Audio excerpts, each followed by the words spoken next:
2 years is 730 days, 17,520 hours. In that amount of time, most relationships leave evidence.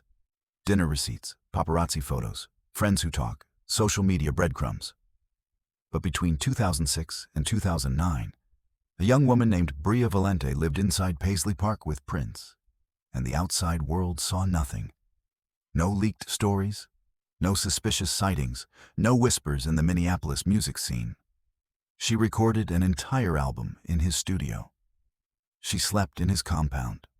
She shared his most private creative space. And when it ended, she simply vanished back into obscurity as if those 730 days never happened. It wasn't until Prince died 7 years later that a single photograph forced the world to confront an impossible question.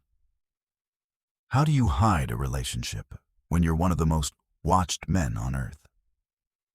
If you want to discover more untold stories about Prince and the music legends you grew up with, subscribe to this channel. We uncover the secrets that shape the soundtrack of your life. The year 2006 marked a strange period in Prince's life. He was 48 years old, divorced from Manuela Testolini, and living alone in the massive compound he'd built 2 decades earlier. Paisley Park had become more than a recording studio. It was a fortress, a museum, a prison of his own making. The staff who worked there spoke in hushed tones about how empty the place felt, how the purple hallways echoed with absence rather than music. Prince would spend 18-hour days in the studio, emerging only for brief conversations before disappearing again into the creative void that seemed to swallow him whole. That's when Bria Valente walked through the doors. She was 22 years old, a singer and dancer from Minneapolis, with dreams bigger than her experience.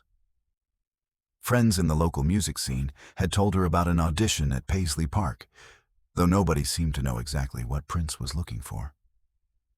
She showed up on a cold afternoon in early autumn, her portfolio in hand, expecting maybe 10 minutes of his time. Instead, Prince spent 3 hours with her, listening to her voice, watching her move, asking questions that had nothing to do with music and everything to do with who she was beneath the surface. What Prince saw in Bria wasn't just talent. It was something more elusive. She had a quality that reminded him of the women he'd worked with in the 80s, before fame made everything complicated, before every relationship became a transaction. She was unpolished, unguarded, and most importantly, she existed outside the machinery of celebrity. She didn't have a publicist. She wasn't chasing tabloid attention. She was, in every sense that mattered to Prince, invisible to the world that had consumed him for 3 decades. Within 2 weeks, he offered her something unprecedented, a chance to record an album at Paisley Park, with him as producer. But there was a condition, and it was non-negotiable. Everything about the project would remain secret. No press releases, no social media announcements, no telling friends or family where she was spending her days. If she agreed, she would enter Prince's world completely, and she would leave her own behind. Bria said yes, and that's when the strangest chapter of both their lives began. Prince didn't just want her at Paisley Park during recording sessions. He wanted her there all the time. He set up a private living space for her on the 2nd floor, in a section of the building that even most staff members couldn't access. She had her own bedroom, her own bathroom, a small sitting area with purple curtains that filtered the Minnesota sunlight into something soft and otherworldly. It was comfortable, almost luxurious, but it was also isolated in a way that would have unsettled most people. The daily routine that developed between them was unlike anything Bria had experienced. Prince kept vampire hours, often sleeping during the day and working through the night. She adjusted her entire circadian rhythm to match his, waking up at sunset and heading down to the studio where he'd already be waiting, surrounded by instruments and recording equipment that hummed with dormant energy.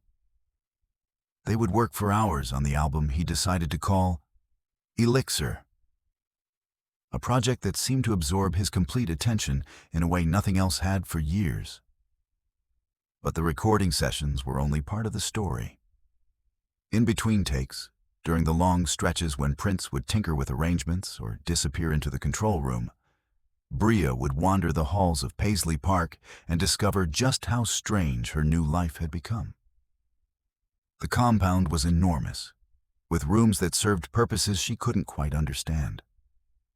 There was a full nightclub on the lower level, complete with a dance floor and lighting rig that sat empty most nights. There was a vault, the famous vault everyone in the music industry whispered about, with a door she was explicitly told never to approach. There were offices and lounges and corridors that seemed to lead nowhere, all decorated in variations of purple that ranged from subtle lavender to deep violet. What struck Bria most during those early months wasn't the opulence or the strangeness. It was the loneliness. Paisley Park employed dozens of people, from sound engineers to maintenance staff to personal assistants. But they came and went on schedules that rarely overlapped with when she was awake. When she did encounter them, they treated her with a polite distance that suggested they'd been instructed not to ask questions. She began to understand that Prince had constructed her invisibility with the same meticulous attention he brought to his music. She was there, physically present in the building, but she'd been carefully edited out of the narrative that everyone else experienced. Somewhere between the recording sessions and the late-night conversations, between the musical collaboration and the shared isolation, Bria and Prince's relationship shifted into something neither of them had fully anticipated. It happened gradually, without dramatic declarations or obvious turning points. One night she fell asleep on the couch in the studio while he worked, and when she woke up hours later, he'd covered her with a blanket. Another evening, they were listening to playback of a track she'd recorded, and his hand found hers in the darkness of the control room. Small moments that accumulated into something larger, something that existed in the space between professional and personal, between mentor and lover, between two people who'd both learned to distrust the world outside those purple walls. Prince had always been obsessive about control, but with Bria, that obsession reached new heights. He didn't just want to keep the relationship secret, he wanted to keep it pristine, untouched by the contamination of public scrutiny. He'd watched his previous marriages dissolve under the pressure of tabloid attention, had seen how fame poisoned intimacy, turning private moments into public property. With Bria, he had a chance to experience something different, something that existed entirely on his terms, in his space, under his absolute control. The rules he established were strict and never explicitly discussed, which somehow made them more powerful. Bria couldn't tell anyone where she was living. When she needed to contact family or friends, she had to do it from outside the compound, during brief trips that were carefully scheduled to avoid suspicion. She couldn't post on social media about her daily life. She couldn't mention Prince's name in any context that might suggest intimacy. She existed in his world like a ghost, present but unacknowledged, real but invisible. For Bria, the arrangement was both thrilling and suffocating. On one level, she was living a fantasy, recording music with one of the greatest artists in history, residing in a legendary compound, experiencing a romance that felt like it belonged in a movie. But on another level, she was disappearing. Her friends stopped calling as frequently. Her family grew distant, confused by her vague explanations about a music project that never seemed to produce visible results. Her sense of identity began to blur, as if she was slowly being absorbed into Prince's gravity, becoming less of a person and more of a presence in his carefully controlled universe. The Elixer album consumed them through 2007 and into 2008. Prince worked on it with an intensity that surprised even the engineers who'd been with him for years. He wrote songs specifically for Bria's voice, crafted arrangements that showcased her strengths, spent countless hours perfecting vocals and harmonies. The music they created together was intimate and sensual, with lyrics that hinted at the relationship developing between them without ever making it explicit. Anyone who eventually heard the album, and very few people did, would recognize it as a love letter, wrapped in musical notes, a document of an affair that was happening in real time behind locked doors. But even as they created this musical testament to their connection, cracks were beginning to show in the foundation of their arrangement. Bria was growing restless with the invisibility Prince demanded. She'd spent 2 years watching him interact with the world, giving occasional interviews, performing at private parties, maintaining his carefully curated public persona, while she remained hidden, a secret he kept as jealously as the unreleased tracks in his vault. She began to wonder if this was love, or something else, something more selfish, a relationship that existed entirely for Prince's benefit and convenience. The end came in early 2009, though the exact details of what triggered it remain unclear. Those close to the situation would later speak vaguely about an argument, a moment when Bria demanded something Prince couldn't or wouldn't give. Recognition, acknowledgement, a future that existed beyond the purple walls of Paisley Park. Some claimed she wanted him to release Elixer and publicly acknowledge their collaboration. Others suggested she'd simply reached the breaking point that anyone would reach after spending 730 days living like a beautiful secret, loved but never claimed, present but never acknowledged. What is known is this. One morning in March 2009, Bria Valente packed her belongings and left Paisley Park. There was no dramatic scene, no tabloid revelation, no public breakup announcement. She simply disappeared from Prince's compound as quietly and completely as she'd appeared 3 years earlier. The staff who'd grown accustomed to her ghostly presence in the building barely noticed her absence. The music industry, which had never known she was there, had no idea she was gone. It was as if those 730 days had been erased, a chapter deleted from a story that nobody outside those purple walls had been allowed to read. Prince never spoke publicly about Bria or their relationship. Elixer was released in 2009 through his NPG Music Club, but with minimal promotion and no explanation of the album's origins or the identity of the mysterious singer whose voice filled every track. The few journalists who asked about Bria received vague non-answers or stony silence. Prince had spent 2 years keeping her invisible, and he intended to maintain that invisibility even after she was gone. For Bria, returning to regular life after Paisley Park proved almost impossibly difficult. How do you explain to friends where you've been for 2 years?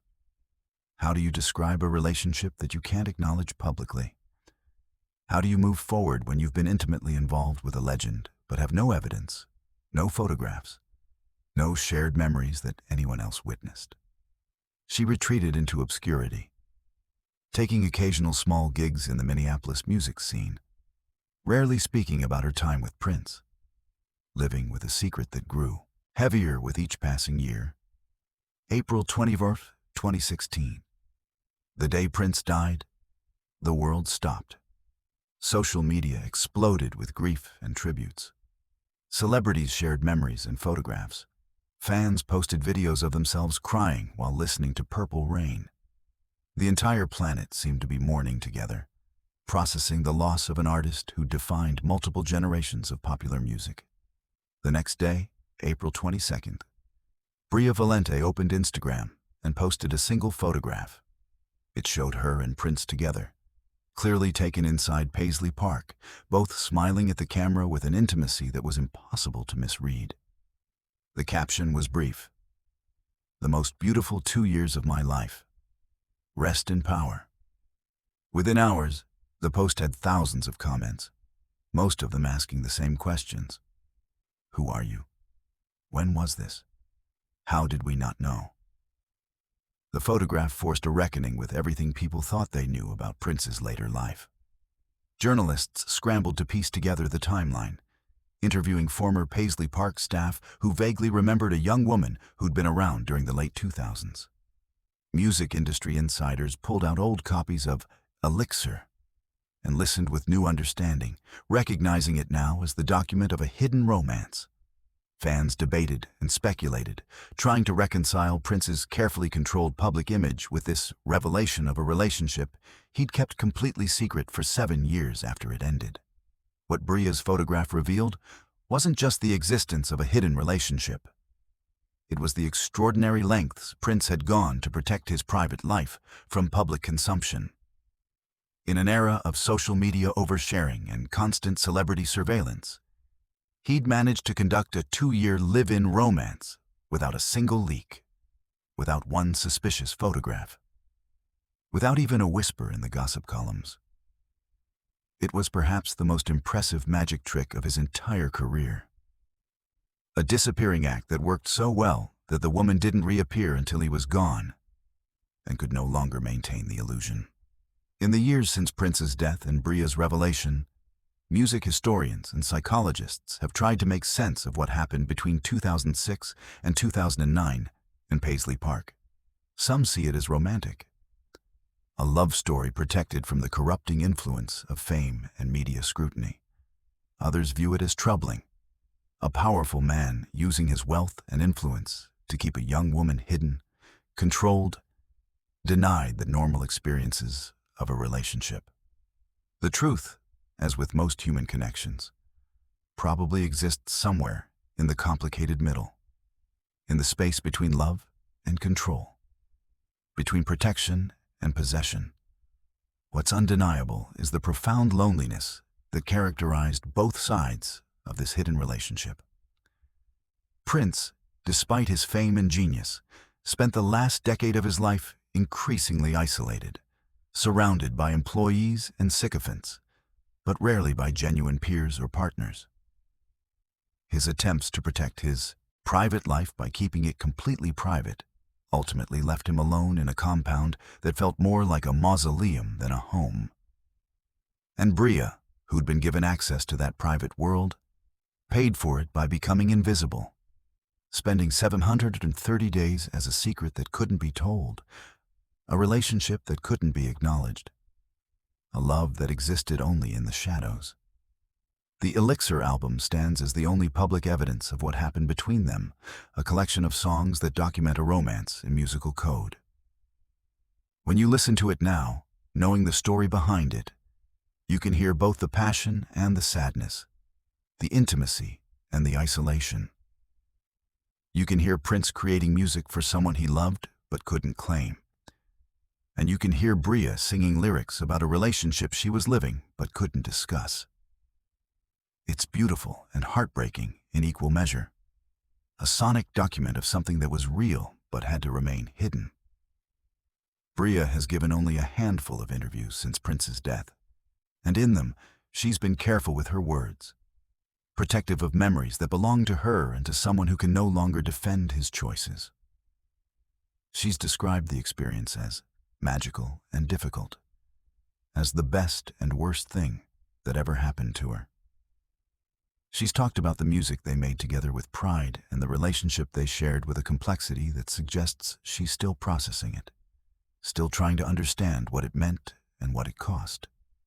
What remains clear is that Prince's need for control, his determination to protect his private life from public consumption, created a situation where love required invisibility, where intimacy demanded secrecy, where a relationship could only exist if the outside world never knew it was happening. For 730 days, Bria Valente lived as the invisible woman of Paisley Park, present in every way that mattered, but acknowledged in none. And when she finally became visible, it was only because the man who'd kept her hidden was gone, leaving behind a photograph and an album and a story that forces us to ask difficult questions about fame, control, and the price of privacy in a world that demands everything be shared and nothing remain secret. The answer to how Prince hid a relationship while being one of the most watched men on earth is both simple and tragic. He built walls so high that even the people inside them disappeared.